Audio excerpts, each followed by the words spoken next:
அண்ணாச்சி என்ன சந்தை சொல்லு. அண்ணாச்சி அண்ணாச்சி நீங்க உங்க சண்டை நீங்க நீங்க செய்தி கொடுத்தீங்களா?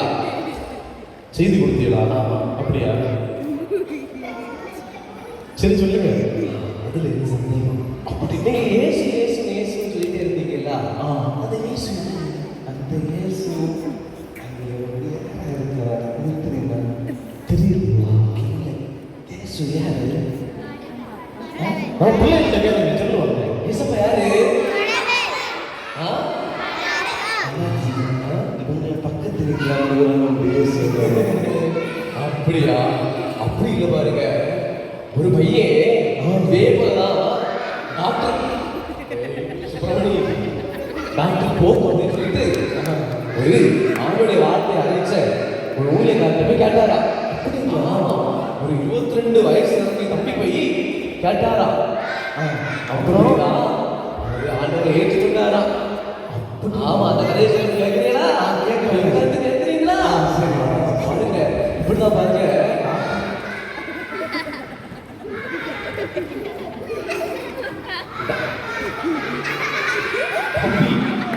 நானே கொஞ்சமா படிச்சு பேசுறேன். மறந்துட்டா. சரி கவனம். இப்படிதான் பாருங்க, டாக்டர் போக் அப்படின்னு சொல்ற அந்த ஊழியக்காரர்கிட்ட ஒரு 22 வயசு என் தம்பி போய் கேட்கிறாரு, நீங்க ஏசப்பா ஏசப்பான்னு சொல்றீங்களே, அந்த ஏசப்பா யாரு, எப்படிப்பட்டவரு அப்படின்னு சொல்லிக்கிட்டு அந்த தம்பி கேட்டுட்டே இருக்கிறாரு. அந்த தம்பிக்கு வாஞ்சியை பார்த்த அந்த போக்குன்னு சொல்ற அந்த ஊழியக்காரர் என்ன செய்யறாருன்னு சொன்னா, ஆண்டவரை பற்றி அதிகமா சொல்லி கொடுக்குறாரு. அதிகமா சொல்ல சொல்ல இந்த தம்பிக்கு மனசுல எப்படியாவது நான் ஆண்டவருக்கு ஏதாவது செய்யணும் அப்படின்னு சொல்லிக்கிட்டு ஒரு வாஞ்ச இந்த 22 வயசு நிரம்பிய வாலிப தம்பிக்குள்ளாடி வந்துச்சு. அது தம்பியிலே இப்போ இப்படியே போயிட்டே இருக்கும்போது அந்த தம்பிக்கு ஒரு ஆசை வருது. நானும் எப்படி மாறணும்? ஒரு ஊழியக்காரனை மாறணும். எனக்கு தந்திருக்கிற கடமையில நான் ஆண்டவருக்காக ஏசப்பாவுக்காக ஏதாவது செய்யணும். இப்படி காடிட்டு இருக்கக்கூடாது, இப்படி இடத்தால அடிச்சுட்டு இருக்கக்கூடாது அப்படின்னு சொல்லிக்கிட்டு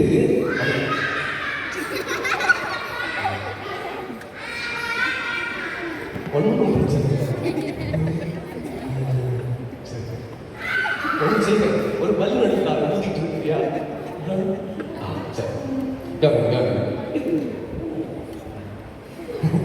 சரி கவனம் கவனம் கவனம் உட்காரு.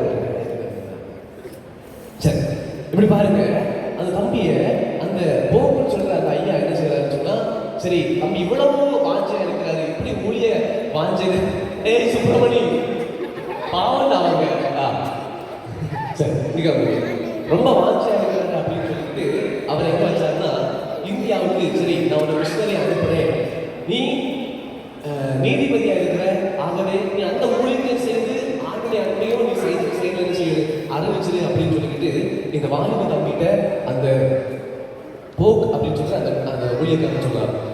இதே போல அவரும் அதே போல அவனுடைய அன்பை ஏற்றுக்கொண்டு சரி நான் ஊழியக்காரனா போறேன் அப்படின்னு சொல்லிக்கிட்டு LMS சார்பாக நம்ம இந்தியாவுக்கு அந்த 22 வயசு நிரம்பிய அந்த தம்பி நம்ம திருவாங்கூர் பகுதியில ஊழியம் செய்யறதுக்காக அந்த தம்பி வராங்க.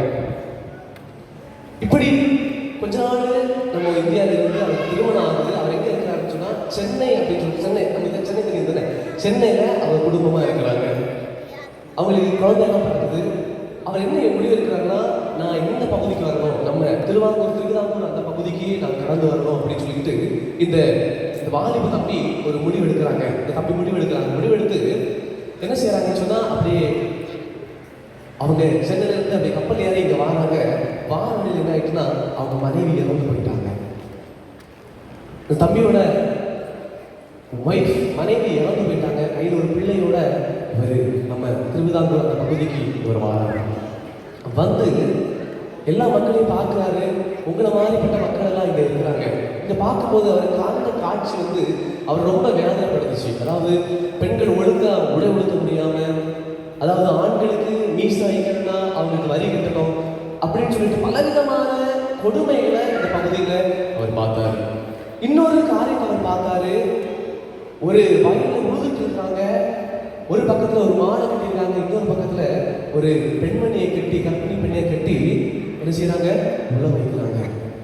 பாருங்க, அந்த அம்மா இழுத்துட்டு பாக்குறாங்க, முடியல, வியாதி தாங்க முடியாம அந்த அம்மா இறந்து போகிறத பார்த்து இவருடைய மனசு ரொம்ப உடைஞ்சு போச்சு.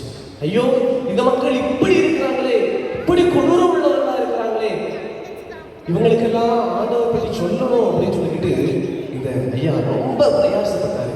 எப்படியா இந்த மக்களை மனம் மாற்றணும், இவங்க இப்படி கொடூரமா இருக்கிறாங்க, மிருகங்களுக்கு கூட இப்படி பண்ணாது, மிருகம் கூட இப்படி தீங்கு வைக்காது, இப்படி மனுஷனுக்கு மனுஷனே இப்படி தீங்கு வைக்கிறானே அப்படின்னு சொல்லிட்டு இந்த ஐயா ரொம்ப வேதனைப்பட்டாரு. வேதனைப்பட்டு அவர் என்ன செய்வாருன்னு சொன்னா, அந்த நாட்கள்ல அவருக்கு அந்த நீதிமன்றத்தில், நம்ம குளச்ச பக்கத்தில் ஒரு நீதிமன்றத்தில் அவருக்கு ஒரு வேலை கிடைக்குது. அவர் அங்க நீதிபதியாக அமர்த்தப்படுறாரு.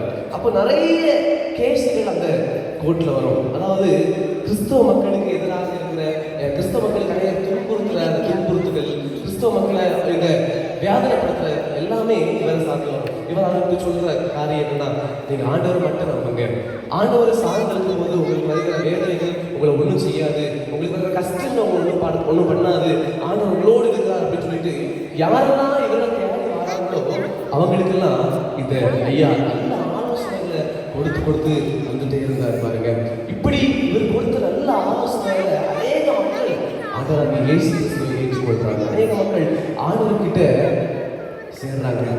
இதனால அங்கே காணப்பட்ட கொடூரமான சூழ்நிலை, மக்கள் எல்லாமே எப்படி இருந்தாங்க, காட்டு மராண்டித்தனமா இருந்தாங்க. அப்படிதானே? உங்களை மாதிரியா நீங்களும் அப்படியா இருக்கீங்க, நீங்களும் நல்ல ட்ரெஸ் போட்டு அழகா இருக்கீங்க, அப்படிதானே? ஆமாவா இல்லையா? ஆனா அந்த காலத்துல அப்படி இல்லை. பாருங்க, இந்த மிஷினரிமார்கள் எல்லாம் வந்ததுனாலதான் நம்ம எனக்கு எப்படி இருக்கிறோம், நல்லா இருக்கிறோம். ஆமாவா இல்லையா? அதே போலதான் பாருங்க, அவர் சொன்ன இல்லை, ஆண்டவர் ரொம்ப சொல்லி கொடுத்து உங்களுக்கு எல்லா காரியங்களும் ஆண்டவர் தருவார். நீங்க எதை செய்தாலும் ஆண்டவர்கிட்ட செய்யுங்கன்னு சொல்லி அவங்களுக்கு கல்வியை கொடுத்து, அவங்களுக்கு தேவையான எல்லா காரியங்களையும் கொடுத்து, அவங்களுக்கு உணவு, உடை எல்லாவற்றையும் யாரெல்லாம் அவங்க தேடி வராங்களோ அவங்களை எல்லாருமே இவர் கவனிச்சு நல்ல ஆலோசனைகளை கொடுத்து வந்தார். பாருங்க, அவர் யாரும் இல்லை, நம்ம சார்லஸ் மீட்டியர். எல்லாரும் கேட்டுருக்கீங்களா? சார்லஸ் மீட்டியர் அவர் தாங்க. நண்பர்களே, சில நேரங்களில் நம்ம யோசிச்சிருக்கலாம் இல்லையா, நம்ம எனக்கு ரொம்ப நல்லா இருக்கிறோம், ஆமாவா இல்லையா? நீ நல்லாவே இல்லையா? நல்ல வேலை சாப்பிட்றீங்களா? 3 நேரம் சாப்பிட்றீங்களா? நல்லா சாப்பிட்றீங்களா? முட்டை சாப்பிட்றோம், பிபி சொன்னா போதும், சம்பத்து நமக்கு 2 வயறு தான் வேணும், சரிதானே? அந்த காலத்துல மக்கள் அந்த அளவுக்கு கஷ்டப்பட்டு இருந்தாங்க. இன்னைக்கு நம்ம இவ்வளவு நல்லா இருக்கிறதுக்கு காரணம் என்ன? அந்த மிஷினரி மனிதர்கள் நம்ம பக்கத்துல வந்ததுனால, நம்மளை பார்த்து நம்ம மேல பரிதாபப்பட்டு நமக்கு நல்ல ஆலோசனைகள் தந்து, ஆண்டவர் இருக்கிறாரு, நீங்க எதுக்குமே கலங்காதீங்க அப்படின்னு சொல்லிட்டு நல்ல ஆலோசனைகள் தந்ததுனால இன்னைக்கும் நம்ம ஆண்டவரை ஏற்றுக்கொண்டிருக்கிறோம். நம்ம பிறருக்கு நல்ல ஆலோசனை கொடுக்குறோமா? இல்லை. சரி, ஏதாவது ஒரு சோகத்தை யாராவது வரும்போது, சரி உனக்கு வாழ்க்கை முடிச்சு நீ செத்து போயிட்டு சொல்லுவோமா? இல்லை. சரிதான், நம்மளும் அதே போல நல்ல ஆலோசனைகளை கொடுத்து நம்ம வாழ்க்கை மூலமாக நம்ம கொடுக்குற ஆலோசனைகள் அநேகம் என்ன செய்யணும்? மனம் மாறணும். நம்ம கொடுக்குற ஆலோசனை அநேகம் என்ன செய்யக்கூடாது? வேதனைப்படக்கூடாது. நல்ல ஆலோசனைகளை கொடுத்து நாம் வாழ்வோம், நரமணம் பேசுவோம். இன்னைக்கு நோக்கம் என்ன? சத்தமா நல்ல ஆலோசனை கொடுப்பீங்களா? நல்ல ஆலோசனை கொடுப்பீங்களா? இப்போ எனக்கு ரொம்ப கஷ்டம், என்ன ஆலோசனை தருவீங்க? தக்காளை பாருங்க, என்ன செய்யணுமா? ப்ரேயர் பண்ணணும்னு சொன்னாங்க. அதே மாதிரி உங்களுக்கு வாழ்க்கையில என்ன வந்தாலும், என்ன கஷ்டங்கள் வந்தாலும் உங்களுக்கு நேரம் இல்லையா? யார்கிட்ட கேட்கணும்? ஏசப்பாட்ட ப்ரேயர் பண்ணணும். சரியா? உங்க ஃப்ரெண்ட்ஸுக்கு நல்ல ஆலோசனை கொடுப்பீங்களா?